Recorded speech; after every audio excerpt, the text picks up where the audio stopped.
Alhamdulillah, alhamdulillahirabbil alamin. Assalatu wassalamu ala ashrafil anbiya'i wal mursalin, sayyidina wa maulana Muhammadin. Asyhadu an la ilaha illallah wa asyhadu anna Muhammadar Rasulullah. Allahumma shalli ala sayyidina Muhammad, Muhammadun musabihil wal ikram, ya wal jalila wal ikram. Alhamdulillah, segala puji syukur kita panjatkan kehadirat Allah atas limpahan karunia rahmah dan hidayahnya, sehingga kita dapat menjalankan amal ibadah di dunia ini dengan keridhoannya. Bersalam dan berselawat kita tidak akan pernah kita lupakan.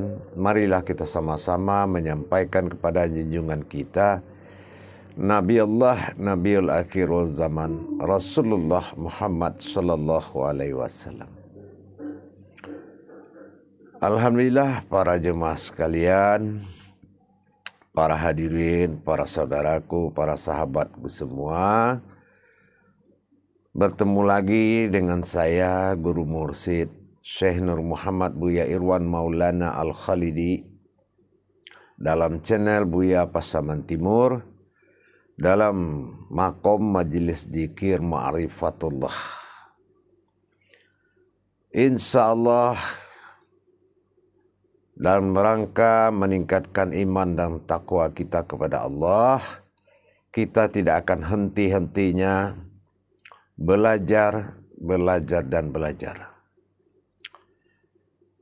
Pada kesempatan yang dimuliakan Allah ini, saya akan mengajak para jemaah, para hadirin, para saudaraku yang sedang bermahabbah kepada Allah dalam menjalankan ibadah, dalam bertawakal, dalam bertafakur, dalam bertadzakur, dalam bertakarub kepada Allah Subhanahu wa Ta'ala.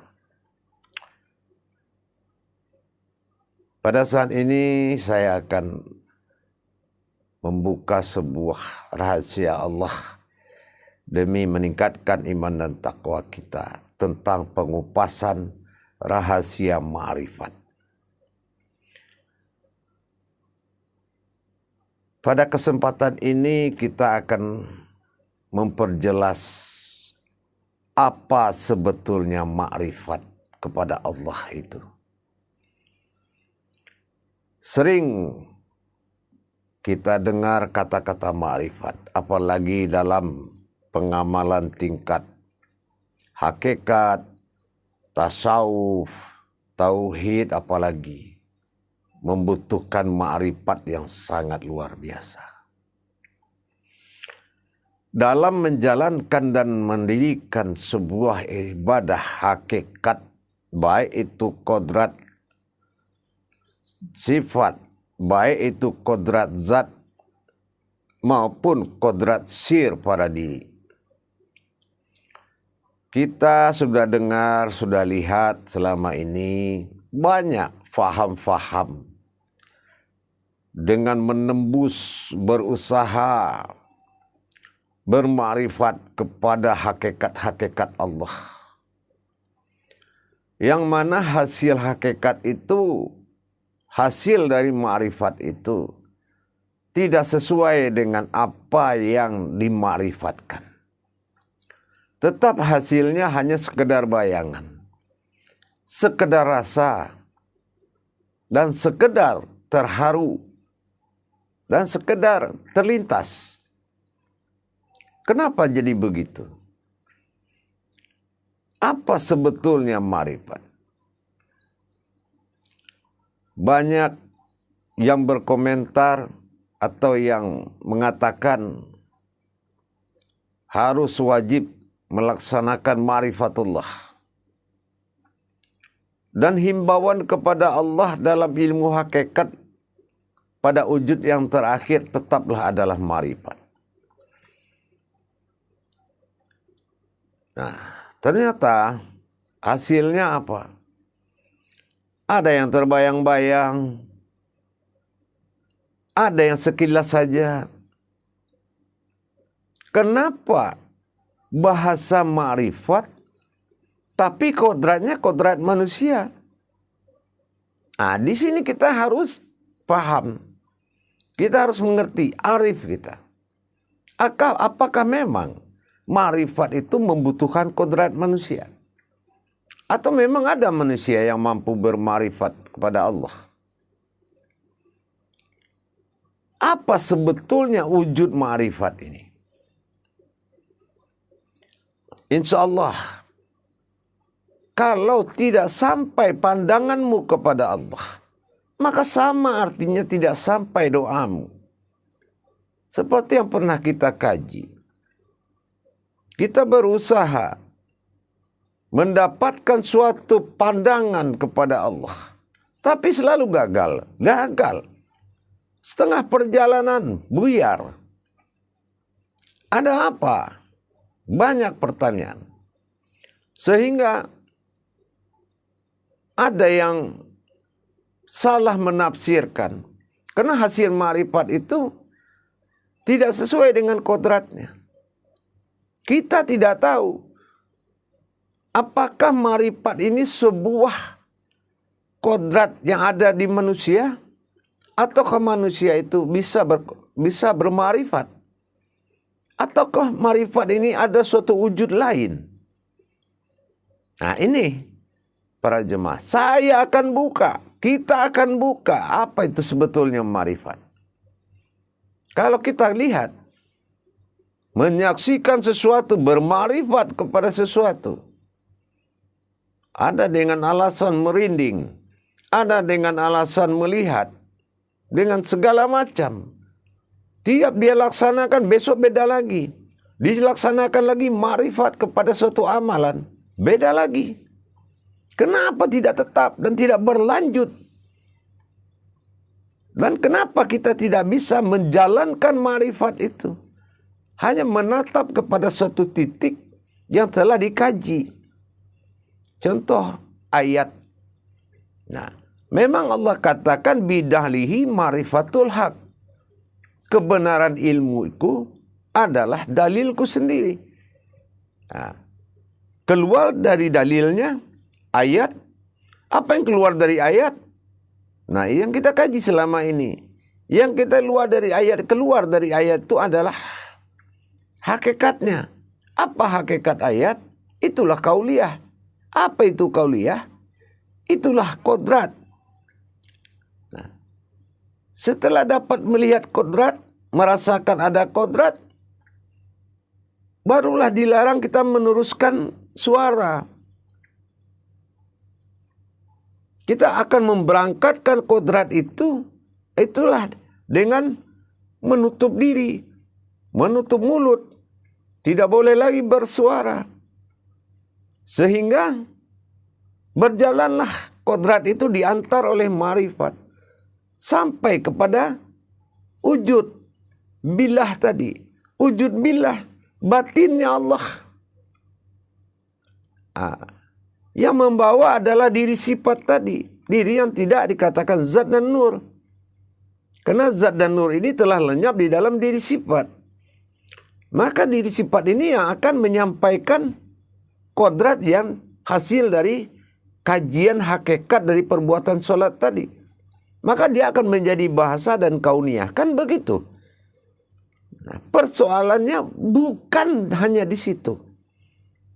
Sampai atau tidak sampai, kembali kepada bidahlihi ma'rifatul haq tadi.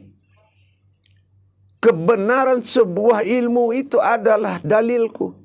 Nah, dalil itu adalah kodrat ayat tadi. Nah, persoalannya di mana sekarang? Yang kita tidak mampu melaksanakan seperti yang saya sampaikan tadi. Kita tidak mampu melihat kodrat daripada ayat yang telah jadi kauliyah.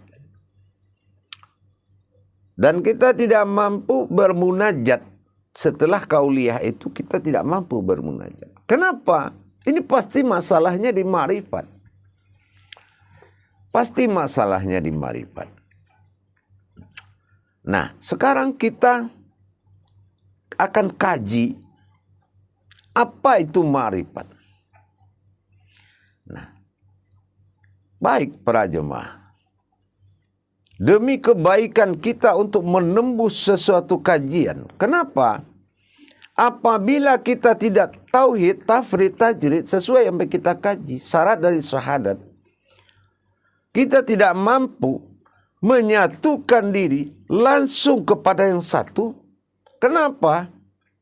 Kita hanya memakai suatu hayat, satu kehidupan, yakin, tapi tidak memakai kodrat marifat.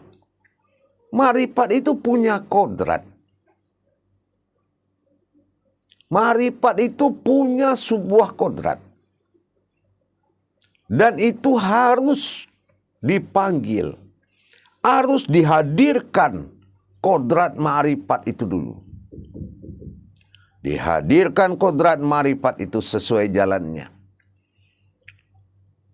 Setelah dia masuk kepada alam diri kita, apakah memang kita sebagai kita menanti kodrat marifat? Ini akan kita kupas. Kalau hanya kita yang menerima kodrat marifat, tidak ada sejarahnya. Karena batasan kita adalah basar, basir.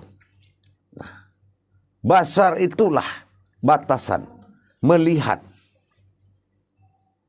Melihat hanya sebatas syarat, yaitu sebuah ayat. Tapi begitu mata ditutup, ayat harus tetap terlihat, tapi sudah berupa kodrat. Kita lihat ayat, umpamanya huruf ba. Kita lihat, sudah kita lihat hurufnya. Itulah kita basar. Setelah itu kita tutup mata. Kita harus melihat lagi di balik dia. Di balik huruf ba tadi. Di dalam huruf ba tadi. Apa? Itu sudah butuh marifat. Nah, jadi kita harus paham. Bermarifat itu bukan kemampuan diri kita. Makanya tidak pernah terjadi. Karena kita tidak tahu jalannya. Di sini kita akan kupas apa yang dikatakan ma'rifat. Rahasianya sangat baik, sangat biasa saja. Cuma mungkin tidak memahami selama ini. Apa rahasianya? Kita lihat. Ma'rifat atau memandang dengan batin, itu tahu kita namanya ainul basiroh. Ain itu melihat. Ainul itu melihat. Ba itu batin. Sir itu rahasia. Roh itu adalah kodrat. Mana bata batin itu? Apa kodrat batin basiroh itu? Di mana letaknya dan bagaimana cara mendirikan pandangan itu? Kita akan kupas tuntas. Bagaimana cara mengamalkan ma'rifat dulu. Jangan kita mengamalkan suatu amalan sebelum kita mengamalkan dulu ma'rifat itu seperti apa. Karena kita yang menjalankan saja, ada lagi nama kodratnya. Bukan kita. Yang menjalankan ini juga ada nama kodratnya. Apa nama kodratnya? Dan apa nama marifat itu? Ini yang harus kita tuntaskan. Nama marifat ini apa? Dan nama yang menjalankan apa? Karena dia sudah ada pasangannya. Kalau kita tidak akan mampu para jemaah. Tidak akan pernah mampu menjalankan ma'rifat. Tapi kalau ma'rifat itu yang kita hadirkan, siapa yang mampu memanggilnya? Pasangannya. Siapa pasangan ma'rifat itu? Kita harus mewalikan diri kita menjadi pasangannya. Karena sifat yang memanggil itu ada pada diri kita sendiri. Jadi tidak bisa kita semau kita, jemaah. Gak bisa. Meskipun nanti ada yang mengatakan bagaimana dengan sir, bagaimana dengan mentajalikan zat, bagaimana dengan mentajalikan sirullah, bagaimana mentajalikan nurullah. Tapi ada kodrat ma'rifat itu yang akan menyaksikan kalau kita sudah mengamalkan ma'rifat itu. Ma'rifat itu ada kodrat khususnya dan ada namanya. Ma'rifat itu kan suatu nama amalan. Sama kayak tasawuf. Tasawuf itu ada kodratnya.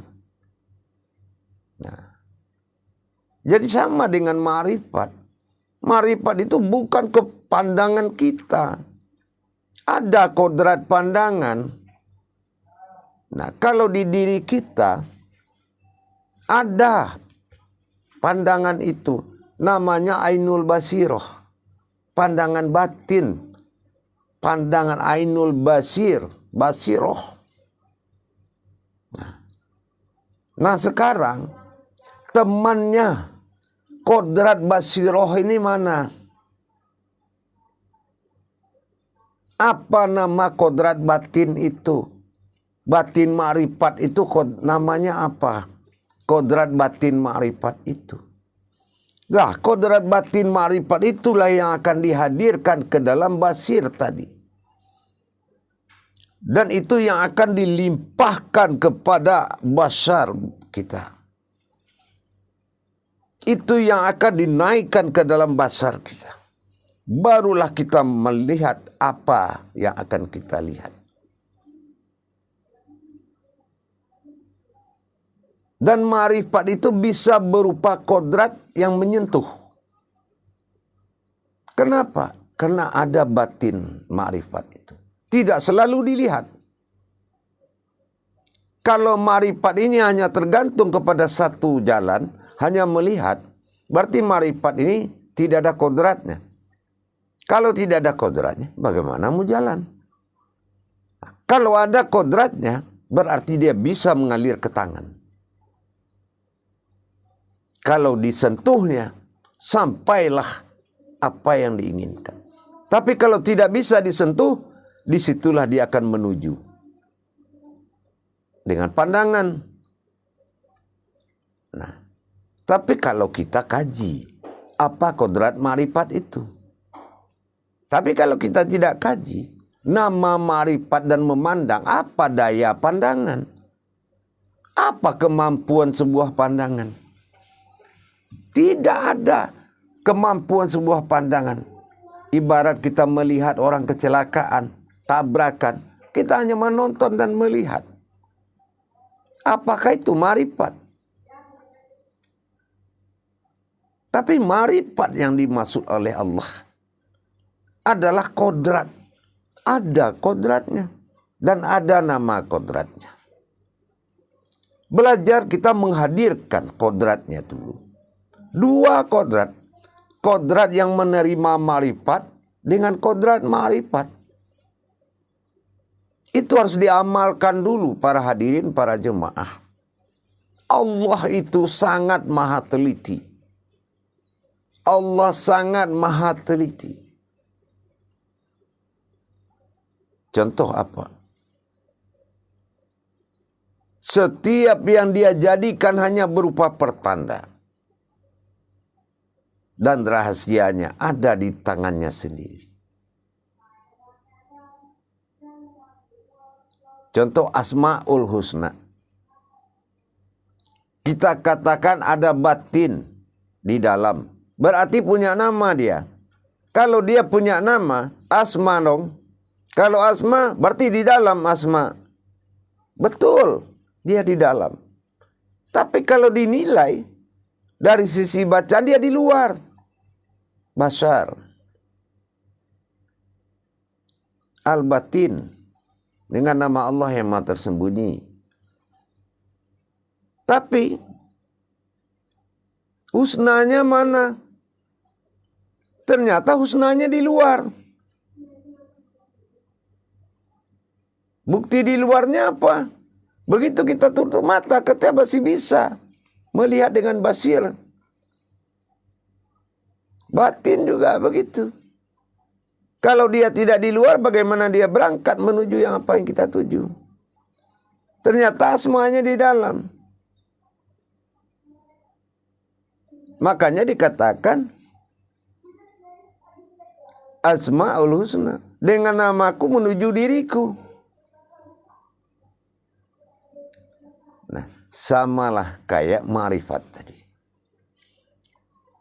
Baik, saya akan ajarkan, amanahkan kepada kita semua, insya Allah, rahasia yang paling hebat ini. Rahasia yang luar biasa ini. Yaitu membuka ma'rifat dengan rahasia Al-Fatihah. Ma'rifat di dalam Al-Fatihah. Dengan kodrat Al-Fatihah, ma'rifat itu bisa dihadirkan. Simak baik-baik para jemaah. Kita sama-sama tahu, Al-Fatihah itu adalah perjalanan batinnya Allah pada diri kita. Fatihatun Nasun. Al-Fatihah. Fa itu batin. Ti itu tajali, hidup, hayat. Itu adalah zat. Bertajali batin Allah kepada zatnya. Nah, maka kita bisa memanggil kodrat daripada ma'rifat itu.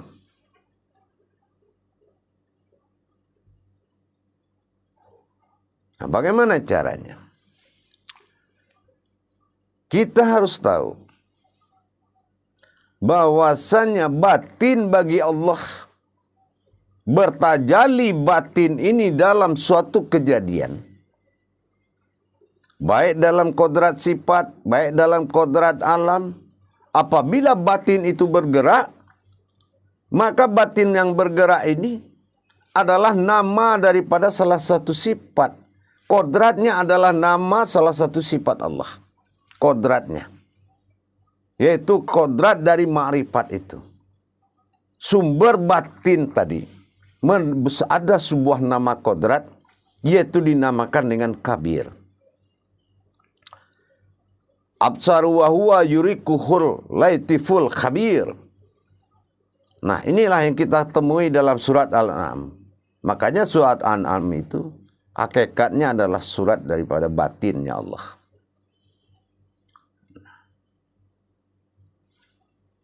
Kodrat daripada Al-Fatihah itu dinamakan kabir. Nah, kabir ini adalah nama salah satu sifat bagi Allah, tapi bukan sebuah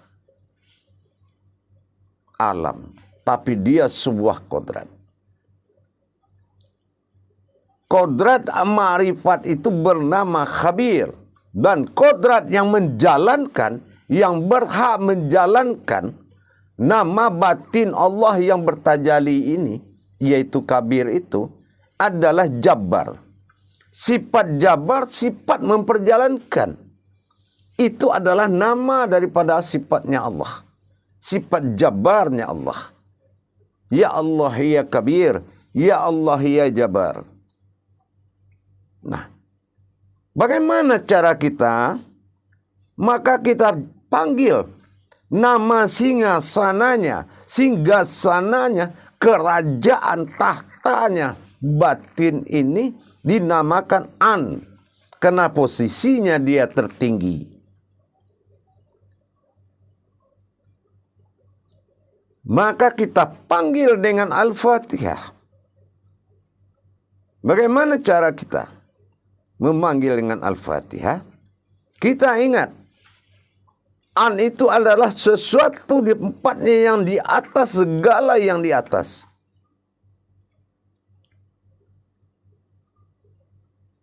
Al-Fatihah. Ya an. Siapa yang memanggil? Setelah kita mengakui diri kita adalah jabarnya Allah. Sifat jabarnya Allah. Ya. Jangan kita merasa kita, tapi kita merasa jabar. Ya. Kita panggil.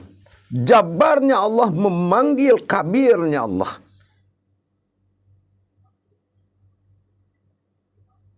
Ya an. Setelah kita ucapkan Al-Fatihah, telah terjadi perjalanan besar batin Allah. Ya an. Bismillahirrahmanirrahim. Arahkan ke dalam mata batinmu, ke dalam mata hatimu, ke dalam hatimu. Kamu arahkan dari an yang tertinggi. Kalau di atas alif itu an, makanya dia di atas alif. Ya. An. Bismillahirrahmanirrahim. Alhamdulillahirabbil alamin. Bergeraklah menuju diri. Ar-Rahmanir-Rahim. Menuju zat rohani dan nurani. Malik yaumiddin. Bangkitlah ke dalam diriku. Iyyaka na'budu. Jabar bilang begitu. Wa iyyaka nasta'in. Engkaulah yang lebih tinggi. Iyyaka na'budu. Wa iyyaka nasta'in. 7 kali. Baca itu 7 kali. Iyyaka na'budu wa iyyaka nasta'in. Nih, saling berhadapan jabar dengan kabir itu.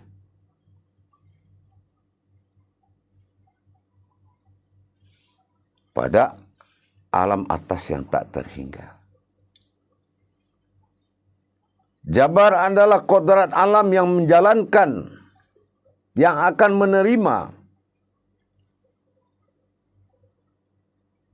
Setelah itu 7 kali kita baca iyyaka na'budu wa iyyaka nasta'in. Mata batin kita melihat dan mengatakan iyyaka na'budu. Kita tujukan kepada kabir, kodrat batinnya Allah yang ditempatkan oleh Allah di alam yang tertinggi, yang sulit dicapai oleh akal dan iman siapapun kecuali Allah yang kehendaki. Iyyaka nasta'in, kata jabar, sifat jabar Allah pada diri kita, yaitu kita yang punya keinginan, yaitu keinsanan kita. Setelah 7 kali kita baca iyyaka na'budu wa iyyaka nasta'in, kita ucapkan 3 kali. Apa yang kita inginkan 3 kali itu? 3 permintaan. Apa? Judul dia turun tadi ke kita. Allah karuniai hajatku. Allah liputi diriku. Allah jadikan apa yang akan kujadikan.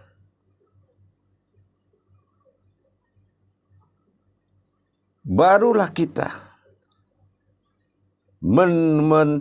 menarik napas, mengeluarkan napas. Sudah habis napas dikeluarkan, barulah kita menurunkan dia dari alam dia yang tertinggi. Pelan-pelan dengan hidung. Dia turun masuk ke dalam pandangan kita. Di saat napas itu kita menarik napas, berarti kita menarik kabir tadi. Setelah kabir ini sampai di dalam batin, dia akan berubah nanti. Sampai ke dalam batin kolbi kita.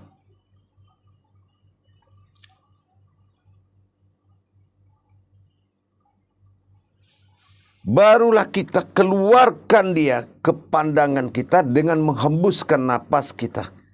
Karena dia ada di belakang napas itu.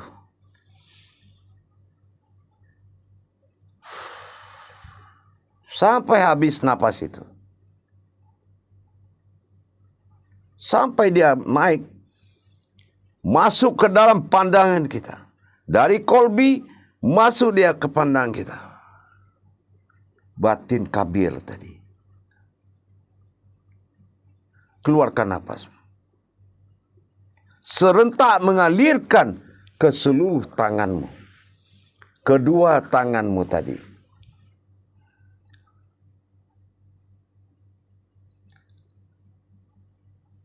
Begitu kamu buka mata, langsung fokus kepada apa yang kamu inginkan, bayangkan apa. Ingin mengkaji apa? Ingin mengkaji apa? Ingin mengkupas apa? Apa yang kita tidak tahu dalam perjalanan mengkaji tentang Allah? Bekalmu adalah kodrat dari ma'rifat bernama kabir. Bukan kita. Nanti ente akan tahu para jemaah, para sahabatku. Ente akan tahu, ente akan lincah, ente akan mendapatkan pandangan-pandangan karena batin ma'rifat itu sudah berdiri. Nah, setelah kita menatap apa yang kita ingin, membuka kaji alif, membuka kaji ba, membuka kaji sin, membuka kaji kodrat apa saja. Apa yang kita inginkan, apalagi kita dalam belajar. Nah, setelah kita lihat suatu keinginan, kita bayangkan kepada kabir tadi. Karena dia pasti ingin tahu apa yang kamu mau. Nah, si jabar itu kita, jabarnya Allah. Baru kita teruskan setelah kita lengkapi dengan ihdinas siratal mustaqim siratal ladzina an'amta alaihim ghairil maghdubi alaihim waladdallin. Amin. Menyatulah dengan kita. Insya Allah amalkan itu. Ini yang dikatakan mendirikan kodrat ma'rifat pada diri kita. Kenapa kita buka ini? Karena tidak boleh manusia itu mengendalikan kekuatan Allah dengan nafsunya. Mengendalikan kekuatan Allah dengan keinginannya. Melainkan dengan kodrat, dan kodrat Allah juga semata. Jadi kita bisa menarik kesimpulan para jemaah. Bahwasanya ma'rifat itu adalah mata batin yang harus hidup. Maka menghidupkan mata batin tadi atau ainul basirah tadi atau mata batin tadi dengan memanggil kodrat ma'rifat, yaitu kodrat batin itu sendiri yang disebut dengan ma'rifat, yaitu di alam an yang paling tertinggi dan tak terhingga. Begitu dia masuk ke dalam kolbi, diterima oleh jabar, dan jabar akan menyampaikan apa yang dia mau, baru diteruskan ayat ini dengan ihdinas siratal mustaqim. Amalkan. Itulah pembuka pintu ma'rifat, yaitu dengan kekuatan batin Allah pada Al-Fatihah. Begitu disampaikan Al-Fatihah, ya an, ya lihat kolbi an. Tujuhlah sumber kabir itu. 7 sumber kabir itu kodrat dari ma'rifat itu. Bukan pandangan kita kodrat. Ada kodrat ma'rifat itu dinamakan kabir. Karena kabir ini adalah batin. Nama batin Allah yang bersifat kemana-mana. Nah, setelah dia masuk ke dalam kolbi, nanti begitu kita mengeluarkan napas lagi, Napas keluar dari mulut, batin masuk ke dalam pandangan dan tangan itu. Nah, setelah habis keluar napas kita, dia sudah masuk, nanti akan berasa agak dingin. Di mata kita itu agak sedikit dingin, ada dingin-dingin, hawa dingin dalam mata itu. Nah, ya itu sirnya itu. Nah, biasanya seperti itu kalau kita sudah mencintai jalannya. Nah, terus apa? Kita berhenti setelah kita wujudkan. Kita berhenti. Kita ucapkan kalimat tadi. Allah akan anugerahi doaku. Allah berikan pertolongan kepadaku. Boleh. Pokoknya 3 kali kita puji Allah itu. Dan Allah jadikan hajatku. Allah buka apa yang kita mau. Sampaikanlah 3 macam. Apa yang kita mau sampaikan di 3 kesempatan itu. Ya Allah, tunjukkan apa. Allah karuniai aku. Allah anugerahi aku. Dan Allah jadikan apa hajatku. Setelah kita sampaikan itu. Setelah iyyaka na'budu wa iyyaka nasta'in 7 kali tadi. Barulah kita melihat apa yang kita mau, apa yang ingin kita tahu. Sehingga lancar batin ma'rifat kita itu. Ma'rifat kita itu lancar. Enggak ada yang sulit kalau ma'rifat sudah hidup. Insya Allah. Kalau ma'rifat sudah berjalan. Kan dikatakan, hanya aku, kata Allah. Hanya diriku yang bisa memandangku. Hanya diriku yang bisa melihatku. Hanya diriku yang bisa menyembahku. Karena itu kodratnya Allah juga. Nah, itu baru jalannya hak. Nah, setelah itu baru kita lanjutkan dengan iyyaka na'budu wa iyyaka nasta'in sampai selesai. Dan usahakanlah ini menjadi satu amalan yang rutin yang dikerjakan. Karena ini adalah membuka pintu ma'rifat dengan kekuatan Al-Fatihah. Insya Allah. Mudah-mudahan berkah buat kita semua. Dan memudahkan kita dalam meningkatkan ilmu, iman, dan takwa. Alhamdulillah, ya Karim, ya Rahman, ya Rahim. Karena semuanya membutuhkan ma'rifat. Ma'rifat datang daripada Allah. Awaludin ma'rifatullah. Awal agama mengenal Allah. Ma'rifatullah. Ingat, insya Allah. Mudah-mudahan lancar semua gerakan batin kita. Mulai kita tahu, mulai kita melihat, mulai kita merasakan. Karena batin sudah berdiri. Ma'rifat itu sudah mulai terbuka. Insya Allah. Barakallah ya Karim. Alhamdulillahirabbil alamin. Akhirul kalam. Wabillahi taufiq wal hidayah. Assalamualaikum warahmatullahi wabarakatuh.